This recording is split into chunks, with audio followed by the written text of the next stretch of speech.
This week on GT Insight, we are talking about something so exciting I can barely contain myself. And I'm not talking about the M4 competition pack. We're talking about oil. Clint Nickall is the CEO of St. Lube, which has recently appointed the distributor of ExxonMobil. Now, I know that was a bit facetious, Clint, in terms of oil, but for a lot of people it is pretty boring. For you, it's your life. Tell us a little bit about your job and what it entails. Sure. So I'm CEO of St. Lube now for just over 3 years. As you say, no one gets up in the morning excited to go and buy oil, but it's our job to make sure that oil is being sold and oil is being used. And to put it into perspective, anything with wheels, with no oil, cannot go anywhere. From a bicycle to a motorbike to a car to a truck to a ship to a plane, everything needs lubrication.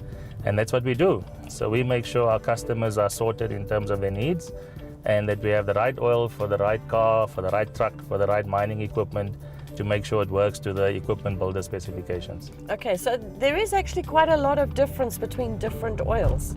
For sure. So what we know, typically you've got passenger cars. So we look after all the vehicles on the road, your light vehicles, up to your little minibus taxis. So that will take a different type of oil. The older cars used to use monograde oils, then moved to a multi-grade, which is kind of still a very popular grade in South Africa. And now the new cars are demanding synthetic oils. Yeah. So a car like this would run on a Mobil 1 synthetic oil, developed with the OEM to make sure that everything works in perfect synchronization. And how important is it for you to put the oil in that the OEM has spec'd? So the OEMs comes to the oil companies to come and spec their cars. A lot of work gets done on the benches where they actually test the car to the limits, temperatures, low temperature, high temperature, slow speed, fast speed. And particularly in a performance car like this. Especially in a performance car like this, where everything needs to work on millimeters and micromillimeters in terms of perfection. So a lot of time goes into the benches, and that's where ExxonMobil differentiates itself from the rest of the world. They've been in the oil game for over 100 years. They've made the first synthetic oil many years ago. Yes. And they've been in Formula One racing for as long as I can remember, which is from the 70s. And the same oil that you get made in the US, in Asia, in Europe, and in South Africa, it's the same oil that you get all across the world. And that's what makes the Mobil product a lot different from everybody else. So the reason we're interested in you is because St. Lube was recently appointed the distributor for ExxonMobil exclusively in South Africa. Now, Mobil, obviously, as on your shirt, is a brand that South Africans are familiar with. St. Lube, not so much. So, and researching for this interview, it's a bit like a soap opera. So can you just give us a little bit of background of how it all works? Because there was engine in there. How does it all work? So ExxonMobil's global model in terms of lubricant distribution is now to partner with local companies. So the engine connection was 2004 till 2014. Engine looked after the Mobil brand in South Africa, and if you go back to the late 80s, Mobil sold the business to Engine when they disinvested in South Africa in 89. Yeah. So Mobil's new model is to work through local companies. So they look at local companies in the local areas that knows the local industry, that knows the local content, that has BEE credentials, which is important in our business, and they then partner with these companies, and it's their global model. So St. Lube has become the authorized distributor for ExxonMobil South Africa. We look after all the facets of their business in terms of passenger cars, commercial vehicles, as well as industrial mining, construction and manufacturing. And that's the model that works. They support us 100% in terms of brand, in terms of marketing, in terms of exposure. And then we take our local knowledge in the local market and we go and see our customers that wants to deal with local companies to obviously benefit and empower local businesses. Okay, now you personally, you are a mechanical engineer by trade. That's what you studied. And you've been in the oil business for almost years. 30 years. But what I want to know is, actually, I shouldn't ask you if you're a petrol head. Are you an oil head? I'm an oil and petrol head. So if there is an oil head, then I'm probably the oil head. But yeah, I mean, we all grow up with loving cars and, spending a lot of time around fast cars. So definitely in that bracket of petrol head in our sense of it. And you had a head start on that because your dad was very much well, he was more than a petrol head. Yeah, he was a racing driver, Des Ali. He was, from East London. We used to operate in the Eastern Cape. And he's been racing Mini Coopers from the late 60s and raced with famous people like Ian Schechter, Jody Schechter, Ivor Roche, the guys like Sarel van der Merwe, Tony Vienna, Willie Hebben. And they all know him and all grew up in front of him. He was the old man in the group, but loved cars. So, as I said, I grew up through Chef Can-Ams. You had the V8s that he used to race, the old Willie Hebben cars, 3-year turbos, 325 ISs. Went into turbo, Fiat Uno turbos.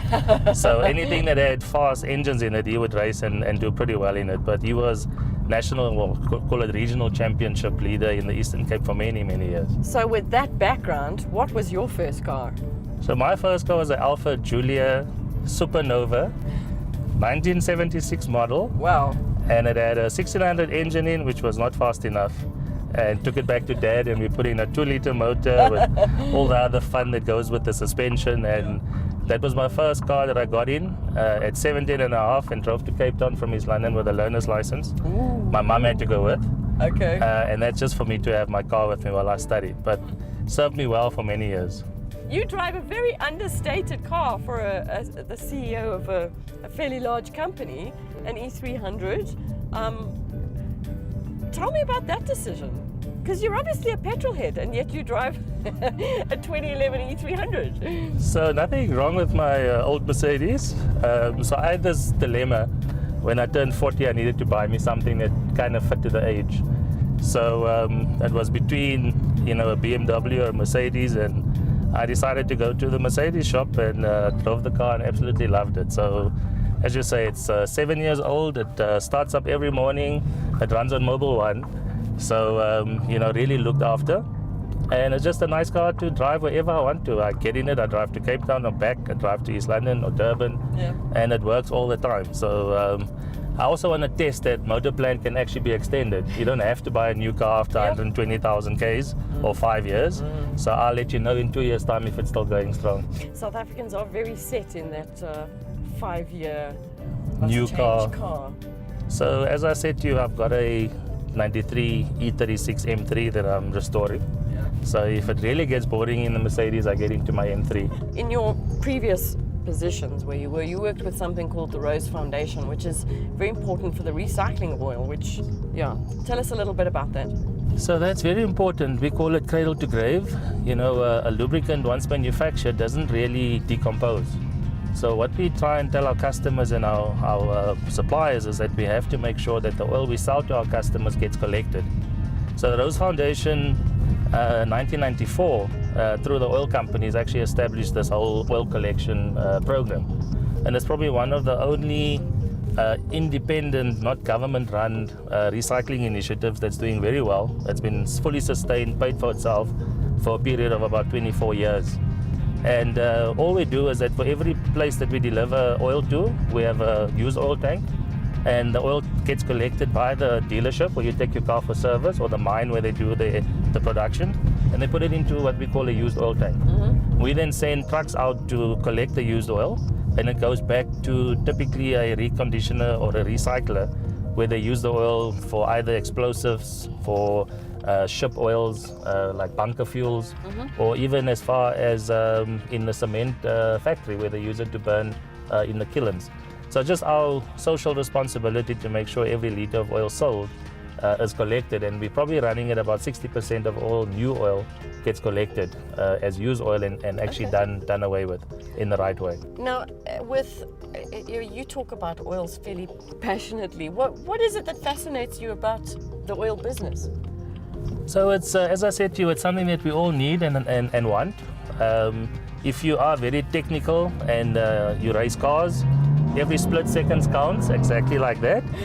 And the oil is actually developed, and if you think back to ExxonMobil, they've just partnered with Aston Martin Racing, with the Red Bull team, and that is technology to the highest level. Every split second on a Formula One car makes a difference.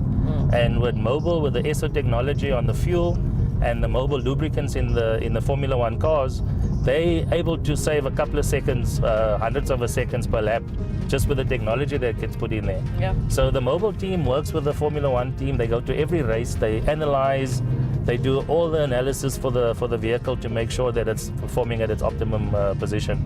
And that's what makes oil different. You know, if you're just running to home and back, you're probably not going to see that. But if you want split seconds or hundreds of a seconds quicker on a race car or on a performance car, the lubricant that you choose is very important, and that's where the Mobil One fully synthetic product comes in for cars. And we've demonstrated that, what we call through proof of performance, that we actually tested this to the limit with customers and they've seen the benefits.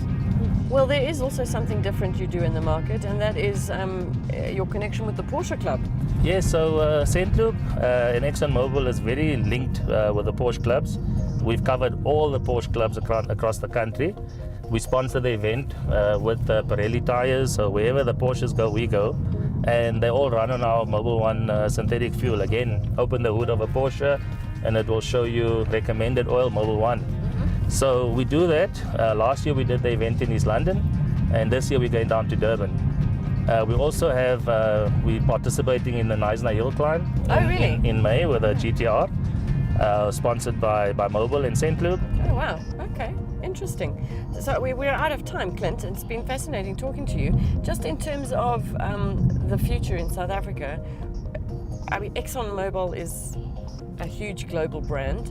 St. Lube has been around in South Africa for many, many years. What do you intend to do with the business, or how are you going to grow it?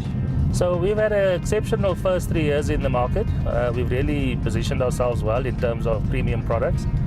Our 5-year plan is to do even better. As I said, we don't have a retail network, so the Mobil One concept or the Delvec One concept is our route to market. Okay. So that's how we're going to be seen in the public face in where you take your vehicles. As you know, with the motor plan fights going on legally, there is a place for the aftermarket, and we intend to be in that space where we actually offer something of value to our customers. So next 3 to 5 years, watch the space. St. Luke is on a growth path. We've got an excellent leadership team. We're passionate about our customers. We've just acquired a blending plant in Boksburg in Johannesburg, so the localization is becoming more and more. And our partnership with ExxonMobil to have products available in South Africa across the board at short supply chain and lead times, that's going to make a big difference in our stretch of becoming the market leaders in South Africa. Good. Well, I wish you all the best of luck. And I apologize that we've been driving an M4 competition pack at 60 k's an hour. It's all within the speed limit, so well done. Thank you so much, Lindsay. It was great.